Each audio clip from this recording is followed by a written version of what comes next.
When we are precise, the results are good.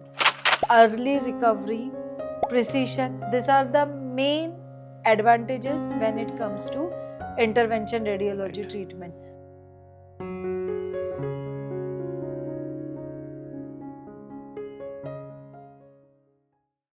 नमस्कार, मी doctor Amit Bidwe. मी एक orthopaedic surgeon आहे. Doctor झाडे सरांचं, डॉक्टर झाडे मॅडम यांचे हे जे चॅनल आहे त्याचा आपल्याचा परिचय आहे. या चॅनलवरती विविध विषयांवरती, वेगवेगळ्या आजारांवरती एपिसोड आपण यापूर्वी पाहत होता. आता या नवीन वर्षाच्या सुरुवातीला आपण ह्या चॅनलवरती एका वेगळ्या पद्धतीने एपिसोड चालू करत आहोत. आणि ही जी ब्रँच आहे, ह्या ब्रँचमध्ये जे काही आजार येतात, त्या आजारांची ट्रीटमेंट या सर्ववरती आपल्या मनातले अनेक प्रश्न असतात. एक ऑर्थोपेडिक सर्जन म्हणून सुद्धा माझ्या मनामध्ये अनेक प्रश्न असतात की ह्या ब्रँचमध्ये नक्की काय काम असतं, ह्याच्यामध्ये कोणकोणत्या आजारांवरती उपचार केले जातात. अशा अनेक आपल्या मनातील प्रश्नांची उत्तरं देण्यासाठी यापुढे आता आपण हे चॅनल एका वेगळ्या पद्धतीने थोडंसं क्वेश्चन आन्सर या स्वरूपामध्ये सुरू करत आहोत, ज्यामध्ये आपल्या सर्वांच्या वतीने मी मॅडम आणि सरांना प्रश्न विचारील. दरवेळी आपण एक वेगवेगळा आजार, एक वेगवेगळी कंडिशन किंवा फक्त आजार असंच न पाहता ह्या अनुषंगाने येणाऱ्या वेगवेगळ्या सिच्युएशन, ज्यामध्ये आहार असेल, काळजी कुठली घ्यावी आजार होऊ नये म्हणून, किंवा हेल्थची काळजी ह्यासाठी कशी घेता येईल, अशा वेगवेगळ्या विषयांवरती आपण यापुढे चर्चा करत असणार आहोत. मुख्यतः ह्या ब्रँचेस ज्या असतात, ज्याच्याविषयी बऱ्याचदा आपल्याला नक्की माहिती नसतं, त्या निमित्ताने आज आपण हा पहिला एपिसोड करत आहोत. त्यामध्ये डॉक्टर कौरवी झाडे या आपल्याला त्यांच्या ब्रँचविषयी माहिती सांगतील आणि आपल्या मनातील जे प्रश्न आहेत त्याविषयी आपण हा पहिला एपिसोड करत आहोत. तर नमस्कार मॅडम. नमस्कार सर, मी डॉक्टर कौरवी झाडे, मी व्हॅस्क्युलर अँड इंटरव्हेन्शनल रेडिओलॉजिस्ट आहे पुण्यामध्ये. सो आज आपण या एपिसोडमध्ये व्हॅस्क्युलर अँड इंटरव्हेन्शन रेडिओलॉजी काय असते, कुठकुठले आजार आपण ट्रीट करू शकतो आणि याचा किती इम्पॉर्टन्स असतो जेव्हा इमर्जन्सी, लाईफ थ्रेटनिंग इमर्जन्सीज असतात त्याच्यात, तर या टॉपिकवर सविस्तर डिटेलमध्ये चर्चा करूया.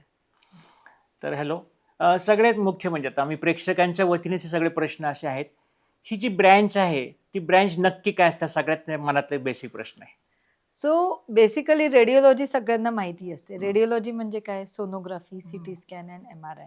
बट जेव्हा व्हॅस्क्युलर अँड इंटरव्हेन्शनल रेडिओलॉजी असतो, हे फक्त डायग्नोसिस नसतो, याच्यात ट्रीटमेंट पण असतो. ओके. आता व्हॅस्क्युलर अँड इंटरव्हेन्शन रेडिओलॉजी म्हणजे काय? Image guided intervention. जेव्हा आपण सोनोग्राफी बघतो, सिटी स्कॅन असतो, त्याच्यात जर काही आजार सापडला तर त्याला ती इमेज बघून, एन्जिओग्राफी करून कसं टार्गेट करून आपल्याला ट्रीटमेंट करता येईल, याच्याबद्दल हा सगळं सायन्स आहे. तर व्हॅस्क्युलर अँड इंटरव्हेन्शन रेडिओलॉजी ही प्रिसाईज ट्रीटमेंट, इमेज गायडेड ट्रीटमेंटबद्दल हा सायन्स आहे. फॉर एक्झाम्पल, आपण एन्जिओग्राफी केली आणि त्याच्यात काही आपल्याला ब्लॉकेजेस सापडले किंवा काही ट्यूमर सापडलं, तर आपण त्या गोष्टीला इमेज गायडेड किंवा सोनोग्राफी, सिटी स्कॅन गायडेड त्याला टार्गेट करतो, एन्जिओग्राफी करतो आणि त्याला ट्रीटमेंट करतो. आणि जनरली एक मिनिमली इन्व्हेजिव्ह असा शब्द नेहमी वापरत असतो, तर तो ह्या ब्रँचशी संबंधित शब्द आहे का? सो आजकाल सगळ्यांची लाईफ खूप फास्ट झालेली आहे. Everyone wants a precise and minimal invasive treatment. सगळ्यांना हॉस्पिटलमध्ये कोणाला खूप जास्त वेळ थांबायचं नाही आणि मिनिमली इन्व्हेजिव्हनेस is the new trend now. So intervention radiology हे इमेज गायडेड मिनिमल इन्व्हेजिव्ह आहे, म्हणजे एक छोट्या निडलनी हा ट्रीटमेंट केला जातो. जर आपण मोठी सर्जरी जरी ब्रेनची जरी सर्जरी केली तर it goes with a small needle prick. So in actual sense intervention radiology is a minimally invasive image guided treatment. अच्छा. आणि जनरली लोकांच्या मनात हा एक प्रश्न नेहमी असतो की ही जी उपचार पद्धती आपण म्हणतोय, हे कुठल्या डायग्नोसिस म्हणजे निदानासाठी असतं का, ह्याच्यामध्ये उपचार आणि निदान हे दोन्ही गोष्टी घडतात? सो इंटरव्हेन्शन रेडिओलॉजीमध्ये डायग्नोसिस कम्स फर्स्ट.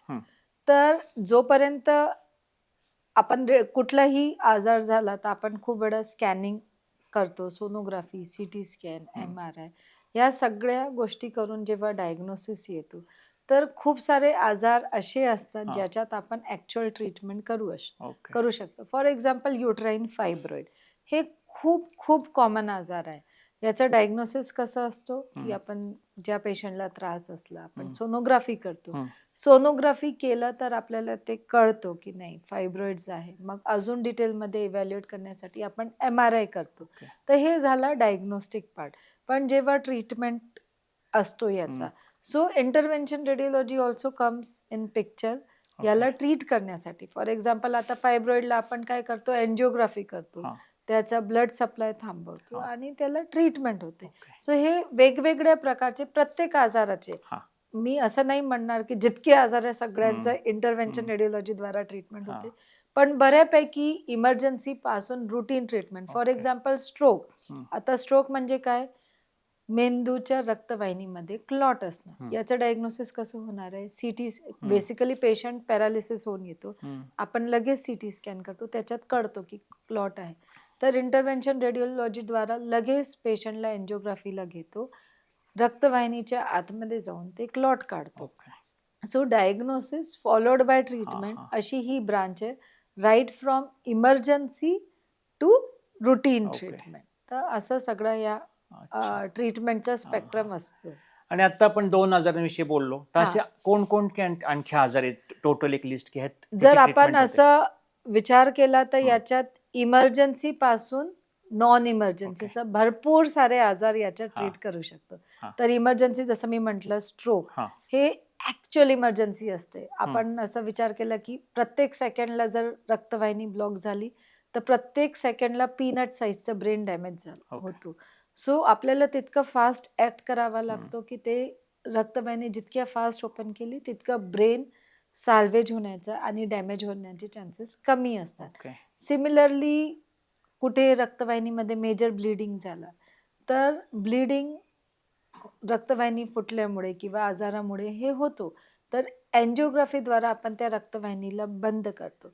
सो ह्या सगळा इमर्जन्सी स्पेक्ट्रम झाला. हा. फॉर एक्झाम्पल पायात क्लॉट झाला रक्तवाहिनीचं, तर ते पण आपण इमर्जन्सीमध्ये जाऊन ते ओके. उघडतो. हा. सो हे इमर्जन्सी स्पेक्ट्रम झाला. आता रुटीनमध्ये जे लोकांना खूप कॉमनली माहिती आहे, व्हेरिकोज वेन. हम्म. आता 30% पेशंटमध्ये तर व्हेरिकोज वेन असतात. हम्म. 30चे 50 मध्ये जर आपण सर्वे केला तर 30% पेशंटला व्हेरिकोज वेन असतोच. तर हे खूप कॉमन आजार आहे. त्याला इमेज गायडेड म्हणजे सोनोग्राफीमध्ये बघून ओके. त्या रक्तवाहिनीला बंद करणं हा एक खूप सक्सेसफुल आणि खूप प्रिसाईज ट्रीटमेंट आहे, अच्छा. जे बऱ्यापैकी कॉमन लोकांना त्याचं हम्म. बेनिफिट होतो. हा.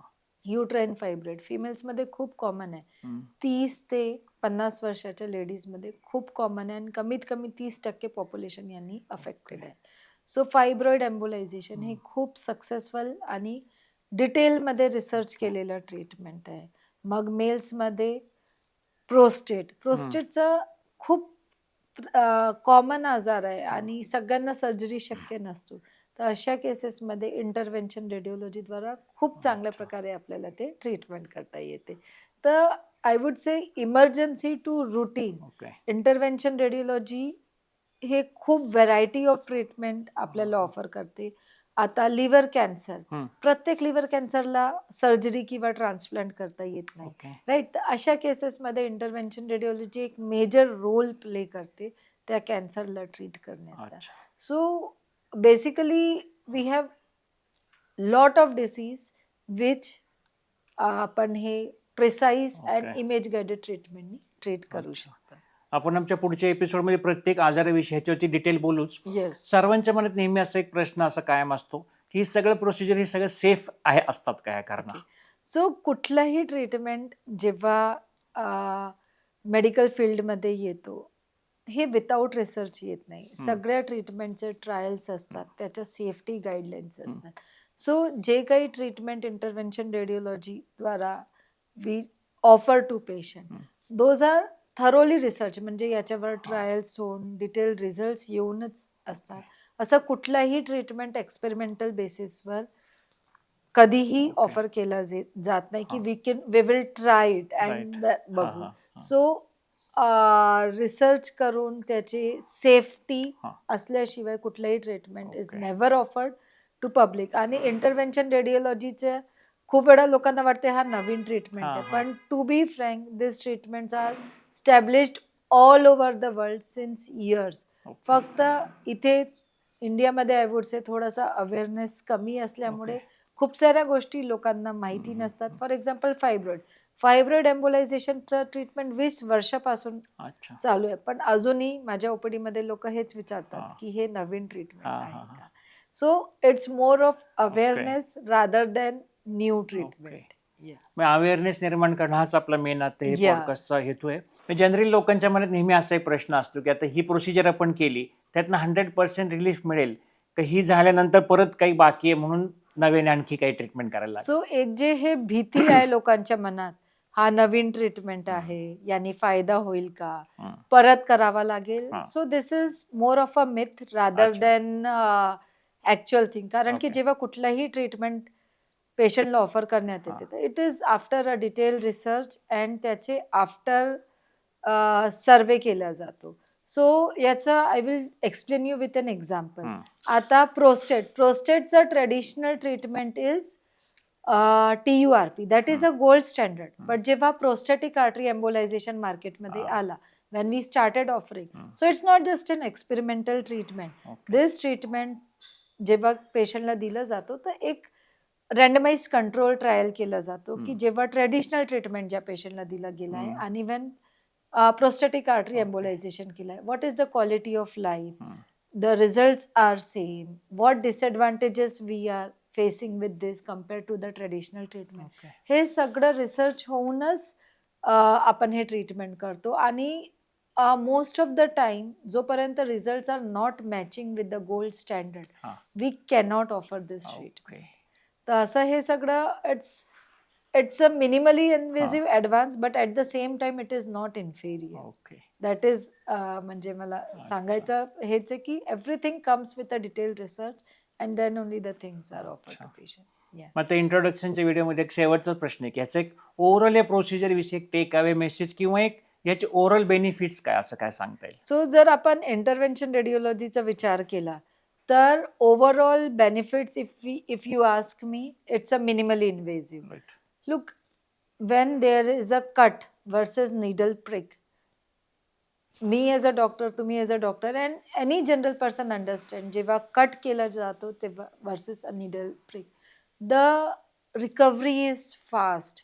It's image guided, म्हणजे आपल्याला ते दिसत आहे, आपण ती इमेज बघत आहे. So it becomes an image guided Right. thing.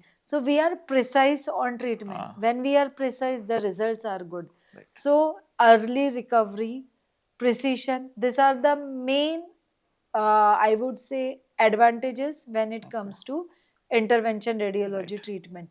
Most of their procedure हे under local anesthesia हा. होतात. जनरल anesthesia खूप साऱ्या पेशंट्सला लागत ओके. नाही. आणि when the hospital stay is Hmm. less, the recovery is fast, Fast. the results are Right. equivalent. So take home message, minimally invasive, precise and better results. Okay. This is what intervention Yes. radiology is about.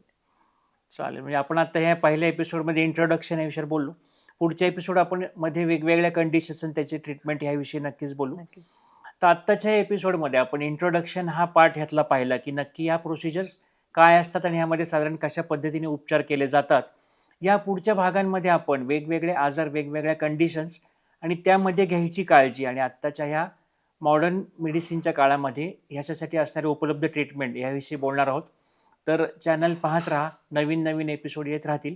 आपल्या काही सूचना असतील, आपल्याला याविषयी काही प्रश्न असतील किंवा कोणत्या आजारांविषयी आपल्याला आणखी माहिती हवी असेल तर नक्कीच कमेंट सेक्शनमध्ये कळवा. तर पुन्हा भेटूया आपल्या पुढच्या एपिसोडमध्ये. थँक्यू.